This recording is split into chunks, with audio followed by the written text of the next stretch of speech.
Hello, everybody, and welcome back to another Infection AU. Today, we are looking at the voice of the Verdant. Verdant, pick whichever way you prefer to pronounce it. But the artwork for this one really just stood out to me and was just quite honestly super pretty. So, I want to take a look into this one with you folks. So, the voice of the Verdant. The infection's origin remains unknown, but it first emerged from the depths of the Everfree forest. Slowly it began creeping outwards, spreading through the wilderness until it reached the closest town, Ponyville. This plague spreads in two terrifying ways, through airborne spores released from the twisted leaves and branches of infected creatures, or through direct contact with the saliva of those already lost to the disease. The infection's purpose is cruelly simple. It reclaims the living, returning them to the earth in a grotesque cycle of decay and rebirth. It will not stop until only the Verdant remains. Verdant, yeah, that word might freaking mess with me a little bit here. Still interesting. So we got kind of a swamp fever sort of vibe going on here. Oh yeah, and the interesting thing is, it's a humanoid approach. I freaking words are interesting here. It's not ponies. It's not ponies this time, which I don't know. They did such a good job with I don't know, humanifying. I have no idea what word is best appropriate for that, but it's just so pretty. The images are so detailed.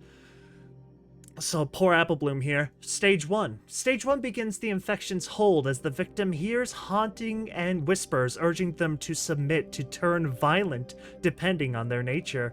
Roots emerge from their hands and lower body, creeping into their veins as fatigue sets in. Their mind becomes clouded, struggling between reality and the infection's influence. Amputation of infected limb can delay the spread, but it is only a temporary reprieve. The infection lingers, waiting to take hold again. The stronger the victim's will, the slower the infection progresses, allowing them to fight it off for longer. Though still themselves, they feel an unsettling pull, an inevitable descent into something unrecognizable. That's so weird. It's so weird. It's just such a kind of pretty way. Like they drew it all. It's so good. Stage 2. Stage 2 tightens the infection's grip as wooden growths spread, hardening the skin and entwining with flesh. Movements become sluggish, stiff, and unsteady. The infected weaken as roots burrow deeper, draining their strength. Some collapse, their bodies slowly merging with the earth. The whispers in their head grow distant, yet constant, no longer tempting or taunting, but simply waiting, guiding them towards the inevitable.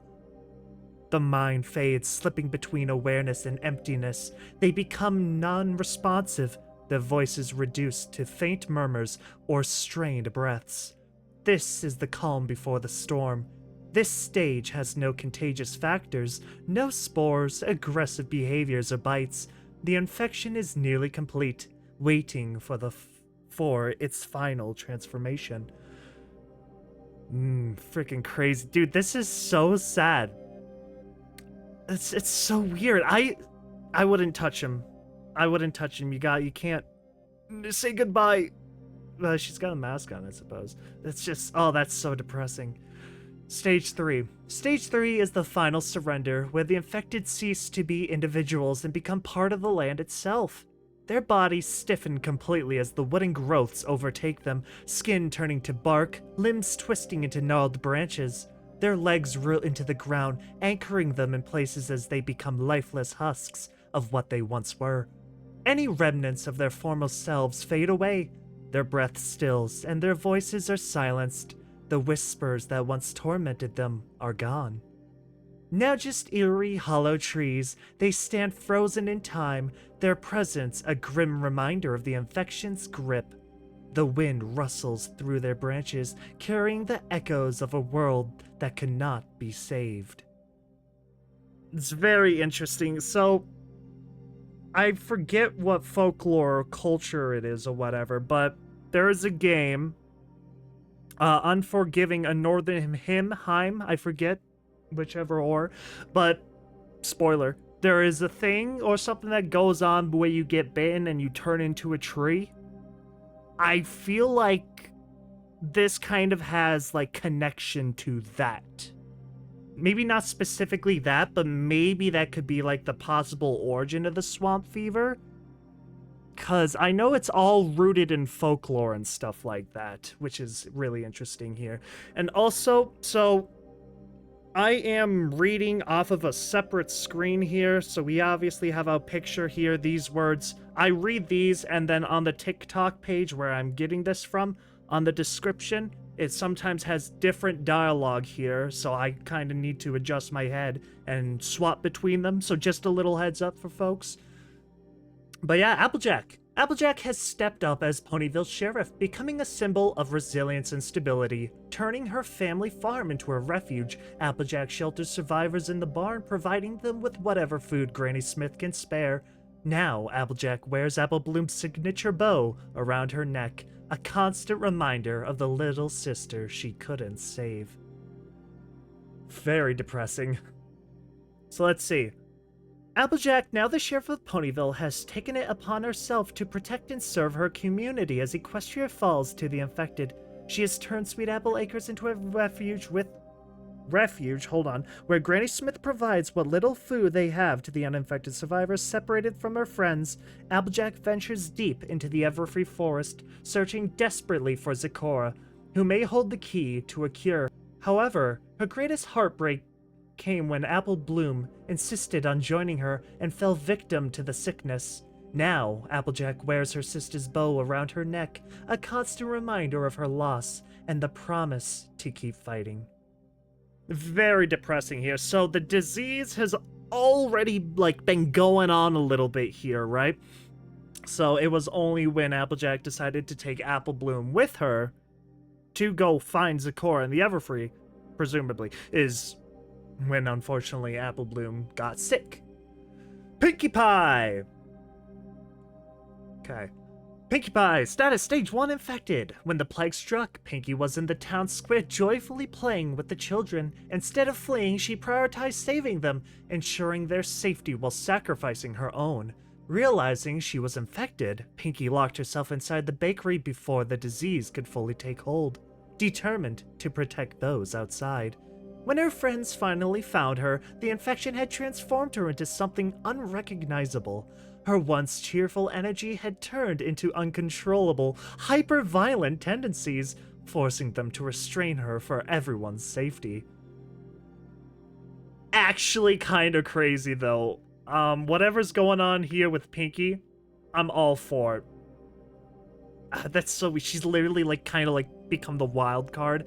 We see this kind of happen with a lot of individuals, not individuos. Oh my goodness. Holy cow. Guys, reading and talking and trying to convey your thoughts while reading AUs for the first time is surprisingly hard to do. No, I think it's really interesting. So she's got the chains on her, which implies to me that she has escaped and is now just completely out of her gourd. But, oh, she's got the trees on her still. For some reason, I was thinking she was, somehow immune. Like, she was sick, right? But she was doing, the whole I can get over it sort of thing. I don't know. Freaking half zombie sort of vibe. Very interesting. I really love that piercing blue eye. Really stands out. Twilight Sparkle. Twilight Sparkle. With Celestia and Luna gone, Twilight has been officially appointed as Equestria's leader, working tirelessly to establish new safe havens across the land. Determined to end the plague, she obsessively studies ancient texts in Star Swirl's library, searching for anything that could lead to salvation. Her research uncovers a potential remedy, prompting her to send Fluttershy into the Everfree Forest to retrieve crucial ingredients. However, it's been a while since anyone has seen her. That is your first mistake, sending the harmless butterfly. I don't know why I just did the freaking nerd actually voice for a second there. I had no idea. But, why send Fluttershy out there, Twilight? I mean, you're the princess now. You should then have, a detachment of, guards. Wouldn't you? Protect her! Protect her to some degree! Of course, this is obviously where Discord comes in to save the day. Once again, very pretty art. I'm actually all for this. It's just different, right? It's very different. We've always seen ponies, but this just, like, takes the Infection AU trend and MLP and actually makes it like, okay, that's different. That's unique. That stands out. It's an attention grab. It's very, very good, I'd say. They did very well with this. Alright, so Fluttershy. Fluttershy. Despite Twilight's hesitation, Fluttershy insisted on venturing into the Everfree Forest to gather herbs for a potential cure. Careful but compassionate, she cautiously collected the needed remedies, her gentle nature guiding her through the eerie wilderness. Deep within the forest, she heard the cries of a wounded deer. Rushing to help, she failed to notice the twisted roots growing from its body until it bit her. As the infection took hold, she wandered aimlessly, unable to find her way back. Exhausted, she finally collapsed near a quiet river, clinging to the fading hope that someone would come looking for her.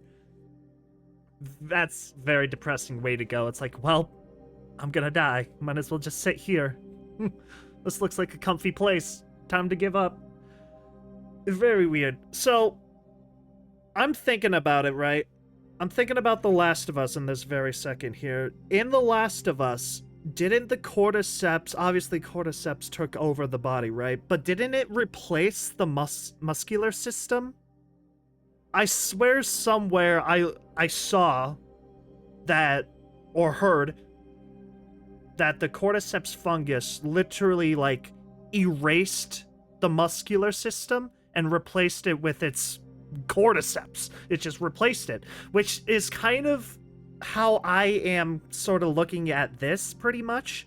How it's probably, like, repurposing the, some tissue of the body or something and converting it into tree bark, which is very weird, very interesting. That's one of the things I like about AUs. They're very diverse. It gives you a lot to think about.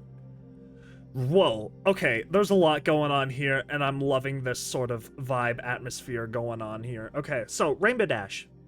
With the world in chaos, the Wonderbolts have shifted from aerial performers to Equestria's frontline defense, protecting survivors from the infected. Determined to find her missing friend, Rainbow Dash ventured deep into the Everfree Forest.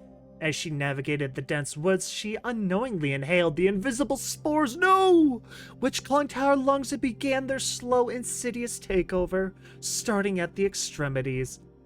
At first, it was just a headache and fatigue. But soon, faint whispers echoed in her mind, familiar voices calling her name, urging her to stop fighting. Recognizing the sign of infection, she refused to let it consume her. Without hesitation, she severed her arm. To replace her loss, Twilight crafted a powerful mechanical arm, enhancing Rainbow's strength and speed beyond anything she had before. Scootaloo, devastated by Applebloom's death and Sweetbelle's departure, stays by Rainbow's side, looking up to her as both the protector and the last remnant of her old life. So it looks like this disease has been going on for honestly quite some time here, because it looks like we have like an abandoned Ponyville sort of atmosphere where the nature is obviously overtaking everything. The sky kind of gives it a sort of like Badlands sort of vibe. I don't know if that's really the right word here, but the sky looks like a nuclear winter. Looks like the Mojave from Fallout, guys. That's the best way I can describe it. That's the idea. That's what I think. And it looks like mountains back here. I don't know. Whatever's happening, this might not even be Ponyville for all I know, but it's still very good, very interesting. I do love the designs here, by the way. Holy frick, this is a beautiful image. Oh my gosh. So we got Rarity and Sweetbelle here. It's just so detailed, it's so different. I love seeing, like, the human version of them instead of, like, the ponies. It's different. And they make it look so good, too. Anyway, that's enough. Okay, so Rarity. Seeing the devastation of Applebloom's death, Rarity became overwhelmed with fear for her own sister. Though she had not always been the perfect sibling, She swore to protect Sweetie Belle at any cost. The infection had not yet spread far outside Ponyville, so Rarity and bought tickets. And Sweetie Belle bought tickets straight to Manhattan. Despite Sweetie Belle's desperate pleas to stay with Scootaloo, Rarity said no. Good, Rarity, I'm glad you put your foot down.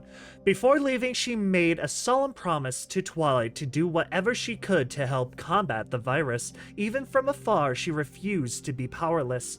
Working tirelessly day and night, she designed protective gas masks and armor, weaving enchantments into the very fabric she created, hoping that one of her designs would shield ponies from the bites and spores.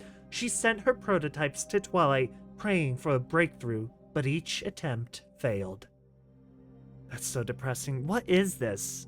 This looks like... I don't know, looks like, honestly, this just looks kind of like a mini Apple Bloom doll, if I'm being completely honest here. It's still super pretty. Discord and Fluttershy. So Discord's saving the day again. Oh, her arm is a complete, like, trunk at this point. Oh, it's so weird. Really taking a twist on the Swamp Fever, which is really interesting. Discord and Fluttershy. Discord had been searching for Fluttershy for days, scouring every inch of the Everfree Forest, desperate for any sign of her. Deep in the forest where no pony had ever dared to go, he finally found her. She sat motionless, her body entwined with roots, the earth slowly pulling her in. The air was thick, suffocating, and whispers, not whispering, curled around him. Soft, eerie, with no clear source, he reached for his magic to whisk her away.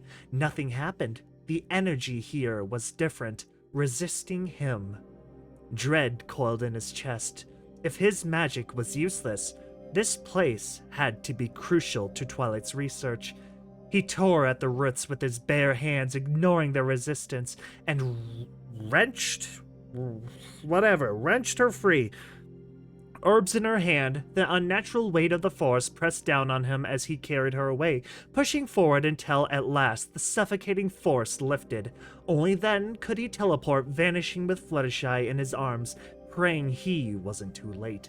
So that's interesting that there are voices, they can hear voices. Survivors, people unaffected by this ailment, can hear this anomalous voice radiating from the infected, which is very interesting. That's very different. Also, there's blood here in the water. That's weird. I like that. I kind of feel like, I don't want to say Bird Box, but I think a Bird Box concept would be pretty freaking interesting to see for an AU. What I really mean by that is, you look, use your eyes, get sick, blah blah blah, but the sound part, the fact that they can hear the infected, well, the infected have the voice radiating from them with no coherent source on where it's coming from. It's weird. So we got kind of like an anomaly going on here. I'm just checking to make sure I didn't miss anything on my other slides here. No, I don't think so. Yeah, no, frick. Dude, that's it. That looks like it's it. That's super pretty. I really like Pinkie, though. This is probably one of my favorite next to Rarity. I really like this one. The atmosphere is just so interesting, so good. Yeah, Voice of Verdant. Unfortunately, it's super short. There could still be more for this coming out sometime in the near future or whatnot. I just really thought it was interesting, and I really wanted to cover this one, and I've been putting it off for a while, like a lot of videos on this channel lately, as you all may have noticed. But yeah, hopefully that was something you all enjoyed. I was a real fan of the change of pace with all of this, so yeah. Thank you all so much for watching. Hope you enjoyed, and I will catch you in the next video. Peace out.